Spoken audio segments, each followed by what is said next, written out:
திருவள்ளூர் மாவட்ட அரசு மருத்துவமனைகளில் நோயாளிகளுக்கு சிகிச்சை அளிக்கப்படும் முறைகள் குறித்து சுகாதாரத்துறை செயலர் ராதாகிருஷ்ணன் ஆய்வு மேற்கொண்டார்.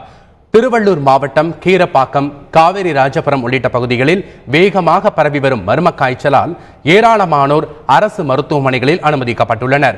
இதனிடையே டெங்கு நோயாளிகளுடன் பிற நோயாளிகளுக்கும் ஒரே இடத்தில் சிகிச்சை அளிக்கப்படுவதாகவும் மருத்துவர்கள் பற்றாக்குறை நிலவுவதாகவும் பொதுமக்கள் குற்றம் சாட்டியுள்ளனர்.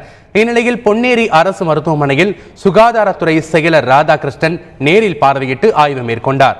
பின்னர் செய்தியாளர்களிடம் பேசிய அவர், பொன்னேரி சுற்று வட்டாரத்தில் 526 ஊராட்சிகளில் சுகாதாரத்துறையினர் மூலம் நோய் தடுப்பு நடவடிக்கைகள் மேற்கொள்ளப்பட்டுள்ளதாகவும் போதிய மருத்துவர்களை பணியமர்த்தும் நடவடிக்கைகள் மேற்கொள்ளப்பட்டுள்ளதாகவும் தெரிவித்தார்.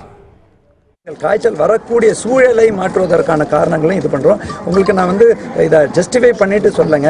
இப்போ நீங்கள் பெங்களூரோ இல்லையா இந்த மாதிரி கேரள மாநிலம் போன்ற பல்வேறு மாநிலங்களையும் இந்த மாதிரி தொற்று ஏற்படும் போது நம்ம எவ்வளோ கட்டுக்குள் வச்சாலும் கூட இந்த மாதிரி மைக்ரேஷன் ஆகுது. பீப்புள் வராங்க, அங்கேருந்து வராங்க, பஸ் ஸ்டாண்ட்லேருந்து இது வரை அந்த ஏரியாக்களையும் ஃபோக்கஸ் பண்ணி இதை தவிர்க்கிறதுக்கு அனைத்து நடவடிக்கைகளும் போர்க்கால அடிப்படையில் தொடர்ந்து பண்ணிட்டு இருக்கோம். இது முழுமையாக சரி செய்து விட்டு தான் நாங்கள் ஃபீல்டுலேருந்து போவோம். ஃபீல்டில் தொடர்ந்து களப்பணியாற்றிருக்கோம். இங்கே உங்களோட கோரிக்கைக்கு கூடுதல் மருத்துவர்களும் இங்கே நியமிக்கப்படும். ஃபீல்டுலையும் மருத்துவ கேம்புகள் தொடர்ந்து நடக்கும்.